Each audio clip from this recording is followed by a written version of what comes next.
Le MRC, depuis 2013, 2011, je veux dire, qu'il a été créé, depuis 2012 qu'il fonctionne, y a-t-il eu un procès contre un membre du MRC pour violence dans le pays appelé Cameroun?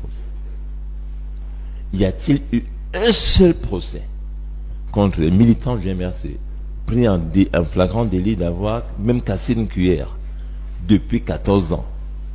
Il n'y en a pas. Il n'y en a pas eu parce qu'on n'est pas violent. Et nous disons que nous, notre motif, les gens se moquent de nous. La base se moque du MRC. Vous savez pourquoi? Parce que la base a un mode opératoire qui n'est pas le nôtre. Arrêtons cette confusion. Nous avons dit, on est un parti politique légalisé. Notre leitmotiv, c'est, mais vous le connaissez tous, le changement dans la paix et par les yeux. Et les gens disent, comme tu es naïf, par quelle paix, par quels yeux, il ne gagnera jamais. Les gens veulent nous pousser précisément à aller faire la violence. Et nous, on a dit, on ne la fera pas. Je suis étonné que vous entendiez la chose à l'envers. Je suis très étonné. Mais la base estime que nos méthodes ne sont pas bonnes. Et je dis, moi j'étais allé à Paris une fois, j'ai rencontré ces gens et je leur ai dit, vos méthodes ne sont pas les nôtres. Vous faites ce que vous faites, ça ne nous concerne pas. Parce que nous, on est un parti légalisé, on agit dans le cadre institutionnel camerounais. Et c'est pour ça, monsieur, que personne ne peut dissoudre le MRC.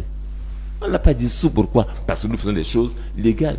Lorsque la loi demande à Elecam, par exemple, de publier le destin national le 30 décembre, et que Elecam ne le fait pas, qu'est-ce que j'ai fait, moi?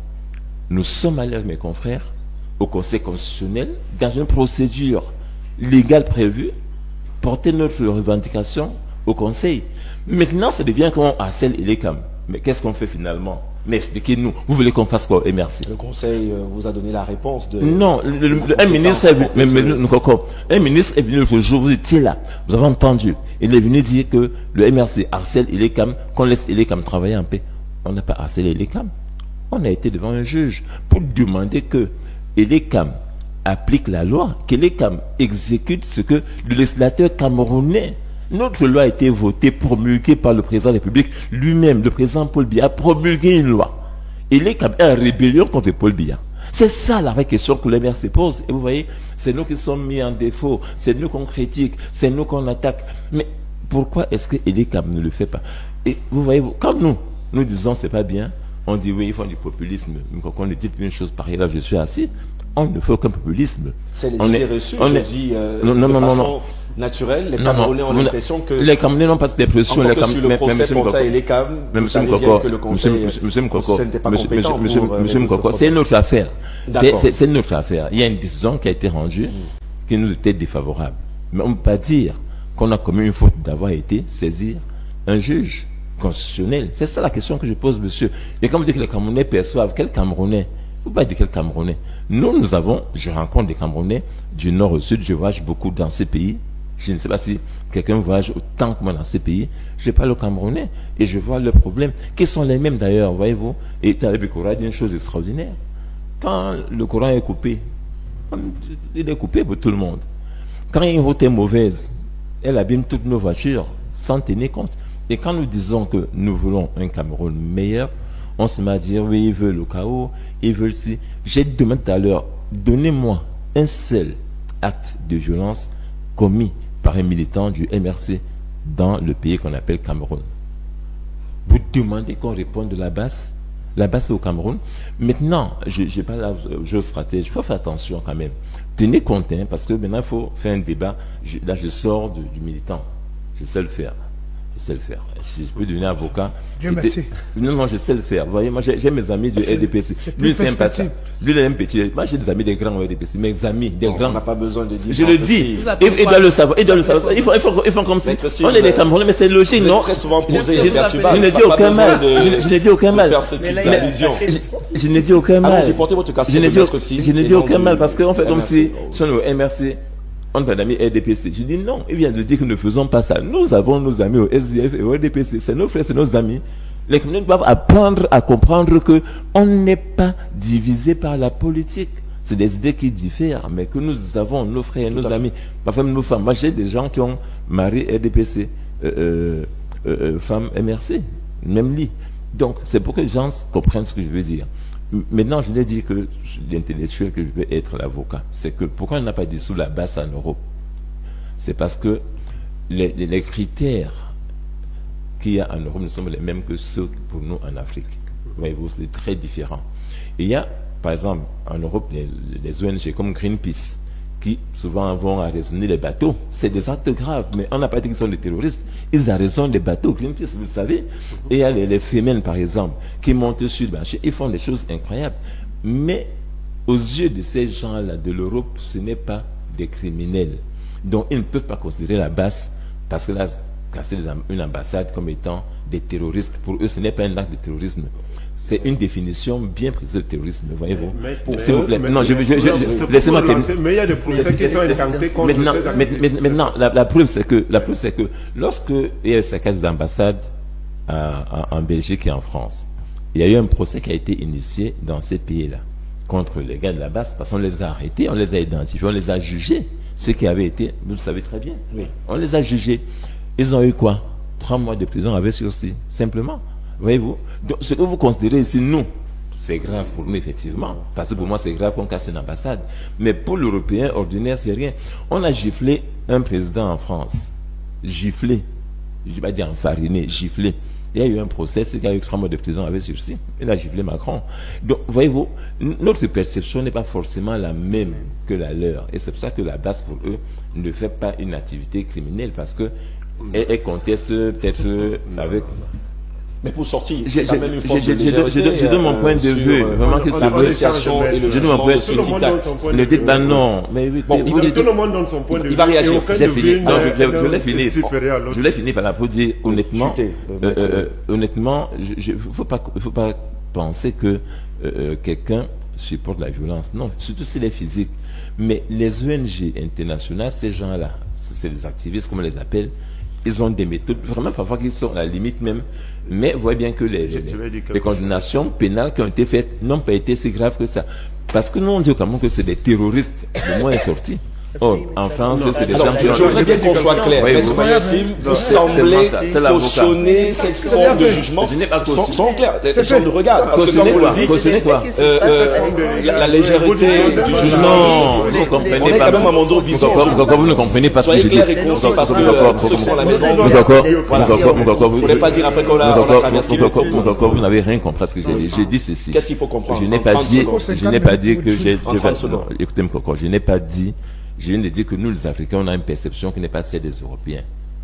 En quoi je dis du mal? Et que pour nous, et que pour les Européens, la base n'est pas une organisation terroriste. C'est tout. Alors, merci. Je vous permets de réagir rapidement. Vous avez oui, très rapidement. Oui, très rapidement, je vais dire que lorsque vous prenez le mot base, brigade anti-Sadina, une brigade, c'est pas un mouvement pacifiste. Donc, dans les statuts de la base, il y a une orientation vers l'activisme. Vous ne les avez pas lus? Non, évidemment. Le nom porte... Je n'en dis rien. Mais lui parle quoi? Ça parle des statuts qu'il n'a pas lu. Ne critiquez pas une chose dont je parle de la dénomination. C'est intellectuel. Il ne peut pas venir critiquer des statuts qu'il n'a pas lu. Mais c'est pourquoi il était invité sur le plateau parce qu'il a pensé sur la question de recherche. Je parle du nom. Et je dis bien que je n'ai pas lu. Je dis bien que je parle du nom. Le nom peut aussi dire c'est quelle la personne. Vous le savez très bien. Alors, lorsqu'on parle d'une brigade anti-Sadina, vous savez au Cameroun qui est considéré comme Sadina. Donc, dans le logiciel, dans l'agenda, il y a déjà une orientation. Rien que par rapport aux objectifs poursuivis par ce groupe, on devrait l'interdire. Vous ne pouvez pas créer, même en Europe, même en Occident, en général, un mouvement qui combat une institution. Ça n'existe pas. Il a parlé de Greenpeace. Je suis tout à fait d'accord que, en réalité, l'agenda de Greenpeace, c'est la conservation de la nature et de l'écosystème. Bon, maintenant, donc, il y a des militants... des méthodes. Maintenant, il y a... Non, c'est pas des méthodes. J'ai parlé des méthodes. J'étais aux méthodes. Laissez qu'il aille jusqu'au bout. On va écouter, on va réagir en dernière position. Je suis en train de finir. Ils ont un objectif qui est loi. Protection de l'environnement et autres. Mais à l'intérieur, vous avez certains qui sont des activistes. Ce ne sont pas tous les membres de Greenpeace et bien d'autres organisations qui recourent à la violence. Mais à l'intérieur, ils ont des activistes radicaux. Donc, dans le cas de la base, on ne peut pas dire que dans la base, il y a des modérés. Non, c'est une organisation radicale, d'extrême gauche, dont le logiciel est de combattre tout ce qui tourne autour du gouvernement, c'est-à-dire des sardinards. Donc on a divisé le peuple, le Cameroun en deux. D'un côté, on a des sardinards, dans nous autres qui respectons les institutions. Il faut demander à la base. Et de l'autre côté, donc... non, c'est pas faux. Non, pas du tout. Oh là là, il n'a pas compris. Je gesticule. Oh là là, maître. Soyez posé. Ça va aller, maître. Je m'emploie dans ce studio à dire qu'il y a une distinction. De la base, oh là là. Allons-y. Ou bien comme je gesticule. C'était juste pour... Allons-y, on a beaucoup de temps. Alors, je me suis éventué ici à dire que la base a une sympathie pour le MSC, mais le MSC ne se reconnaît pas dans cette sympathie. Il est présent. Non, je suis en train de dire que je finis par là, j'ai beaucoup parlé. Quand vous prenez la base, ce sont des radicaux. Je mets au défi qu'on me dise qu'il y a des modérés. S'il y a des modérés dans la base, ils ne sont plus dans la base. Le combat, c'est de combattre justement les sardinards. Est-ce qu'il y a une modération là-dedans? Ce sont des extrémistes.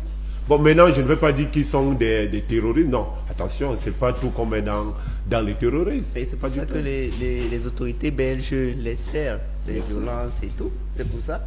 Ou bien françaises. Non, on peut pas le Suisse. Voilà, ou Suisse. Mais c'est plus raison. Même si dans on les arrête. Même on peut les arrêter. De la base, il y a le concept de violence, de brigade, mais je ne crois pas que dans leur statut, il y a même une once de disposition qui va à l'encontre des lois du pays où ils sont en train d'agir. Ça veut donc dire qu'ils ont triché. Des lois du pays. Ils ont atténué au niveau des statuts. Mais le nom lui importe à la violence. Même du Cameroun. Mais là, tu vois, c'est des individus où ils n'ont rien à faire. Bon, je ne suis pas... Ils se lèvent, ils décident dans un truc de violenter et d'insulter, mais ça va à la rencontre l'image même du pays. Moi ça me dérange. Je ne suis pas politique, mais ça me dérange vraiment. Ça veut dire, si quelqu'un a vraiment quelque chose à faire en Europe, l'Europe est dure, que ce soit en Belgique, que ce soit en France, mais il ne va pas se lever et commencer à moi, je trouve que ce sont des individus qui n'ont rien à faire. Vous avez beaucoup voyagé souvent pour le boulot aussi. Est-ce que ça ne vous donne pas l'impression que désormais, il faut savoir, surtout en 2025, on est vraiment dans la préparation de la présidentielle. Certains ont déjà annoncé leur candidature et autres. Et ce jeu de positionnement peut-il influencer la quiétude des Camerounais? Prenons le cas du ministre qui allait rencontrer les jeunes de la diaspora pour des projets portés vers le Cameroun. Est-ce que c'est de manière à motiver même ces compatriotes qui sont là-bas à revenir investir, parce qu'aujourd'hui, ils ont une place de choix, et même pour le vote, leur voix compte, y compris ceux de la base, entre guillemets. Bien sûr, ça fait réfléchir, ça fait se demander si on est encore en sécurité quand on va en Europe, parce que ce sont des pays où, contrairement à l'imagerie, l'Afrique est un pôle de danger. Donc, quand il y a une visite, c'est compliqué. Mais ça pose la question. Si on part maintenant en Europe et qu'on est tout le temps agressé et tout, on ne peut plus s'exprimer sur une opinion et une autre. Vraiment, on ne sait pas où on va. En tout cas, beaucoup de courage à ces acteurs, pas que de l'administration. On a vu beaucoup d'artistes. Pour ceux qui suivent la toile, depuis 2 semaines, avec l'interview accordée par le professeur Maurice Kamto à on va dire quoi, un comédien, mais un acteur, un compatriote, ça va un peu dans tous les sens. Il y a beaucoup de personnes qui commencent à se positionner. On a vu des personnes pour des événements du côté de Bruxelles il y a quelque temps prendre de belles images, peut-être, comme disait Descartes, pour se mettre à l'abri, ou que non forcément, parce qu'il y a un Cameroun avant et après le RDPC, après le MRC et les autres partis politiques. Je voudrais que le patriarche François Bikoro nous dise un tout petit peu, au-delà de l'activateur politique qu'il est, parce que c'est des questions qui dérangent, quand on sait qu'on a des enfants qui sont amenés à porter le pays dans plus d'une fonction, s'il fallait s'adresser à la base, à vos enfants, qui certainement ont envie de changer la donne, mais qui n'ont pas le bon mode opératoire, ce serait lequel, François Bikoro, ce matin? Moi, pour régler les problèmes de ma famille, je ne vais pas voir le voisin. Je parle à mes enfants. Ça, je vous dis, c'est la foule. Vous voyez la difficulté que les gens qui ont acquis les savoirs savants ont de poser la problématique. On va à gauche, on va à droite quand c'est l'avocat. Oui, mais il faut faire ceci. Mais dès qu'on arrive, non. Il n'y a pas... Non. C'est ça qu'on appelle hypocrisie cognitive. Je vous répète encore. Le modus operandi de ces gens, c'est l'image qu'ils ont vue au Cameroun. Quelqu'un qui avait Paul Biya. Vous ne pouvez donc pas dire que l'autre image, c'est une image virtuelle. Il faut casser ces images. On dit vous ne pouvez pas prester en Europe parce que vous allez prester chez Paul Biya. Et on voit quelqu'un en train de manger avec eux comme maître Sim. Il y a un problème. C'est les images qui fondent la perception dans la foule. Ça, je considère encore que c'est la foule. Vous ne pouvez pas faire des comparaisons pernicieuses dans une affaire qui est codifiée, relations internationales. C'est codifié. C'est-à-dire que si un plénipotentiaire est quelque part, vous n'allez pas transporter l'armée camerounaise pour aller garder quelqu'un là-bas. C'est le pays hôte. Tout à fait. Rien à voir avec votre législation. Vous avez acquis des savoirs savants pour le dire au Camerounais. Mais vous tournez. Vous tournez demain, après la première Belgique, dans la deuxième Belgique, la troisième Belgique. Des enfants. J'ai apprécié tout à l'heure les avocats quand ils sont dans une organisation. Est-ce qu'ils ont cassé une boutique? Non. Ils doivent donc condamner ceux qui cassent une boutique quand ils sont dans la même situation que. C'est le langage que vous devez avoir sur les plateaux.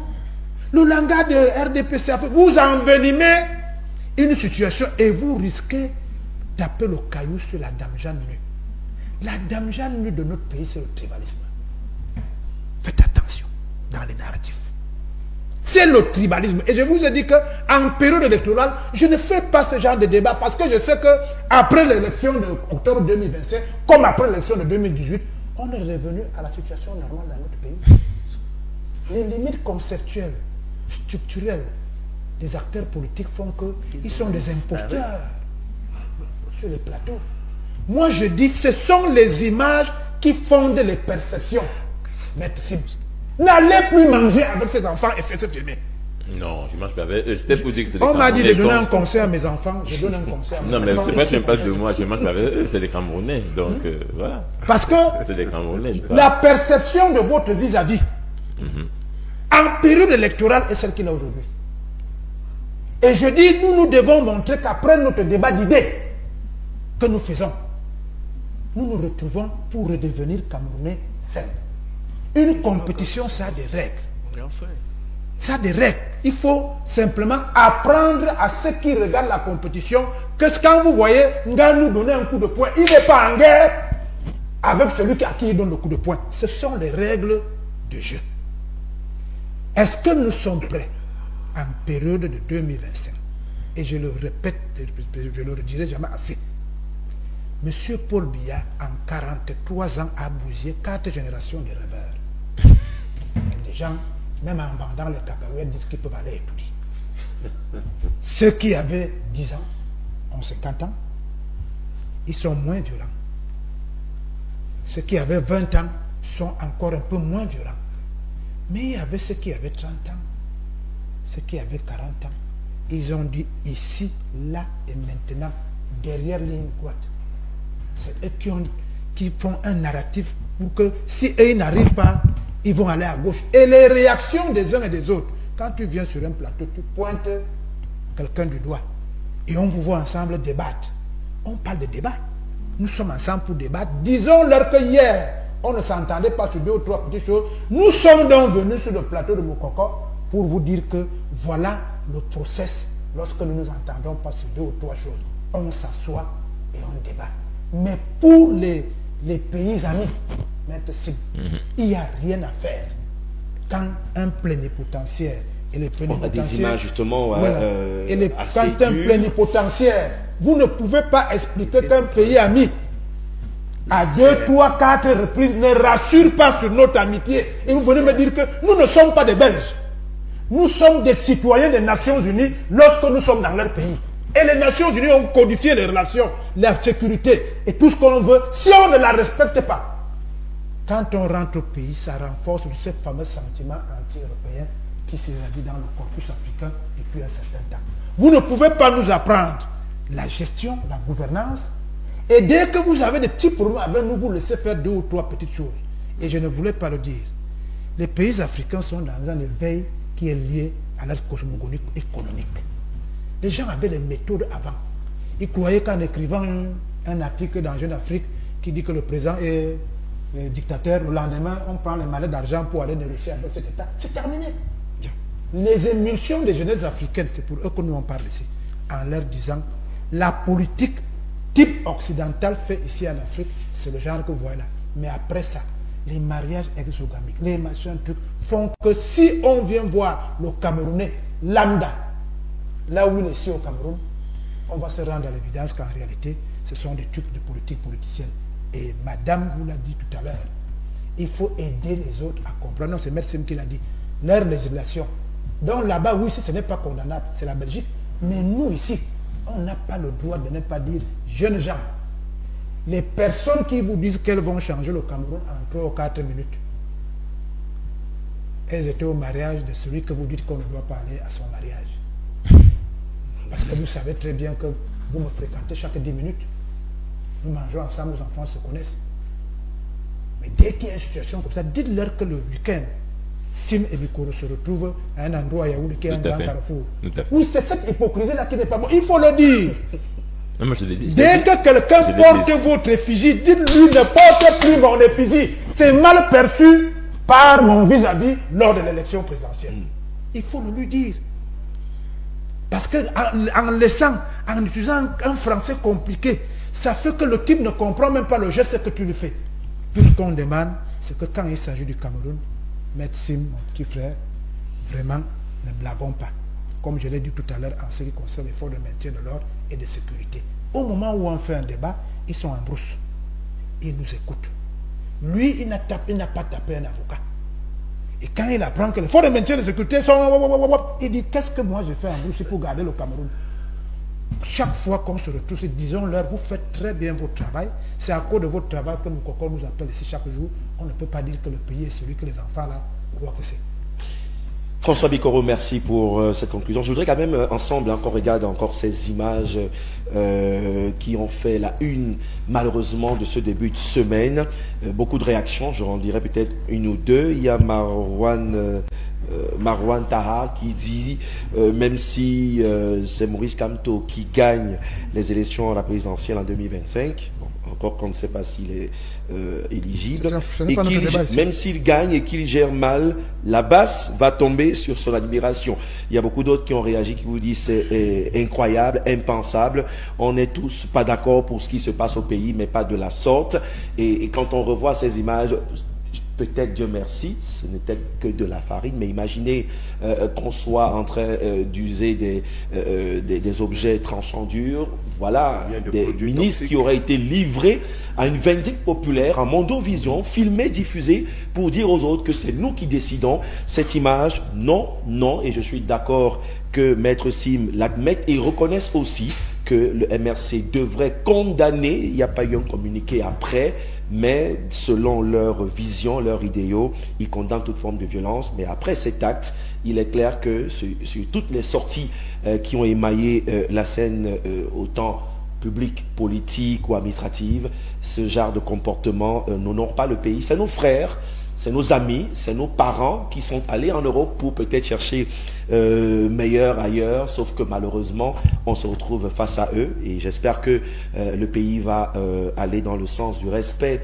de ses convictions et vivement que nous ici puissions porter le message de la paix. Et d'ailleurs, ça ne va pas changer le résultat dans les urnes, que le MRC, le RDPC, le SDF, le PCRN aillent dans le combat politique, mais que les Camerounais ne soient pas traînés dans des idéaux qui, malheureusement, font plutôt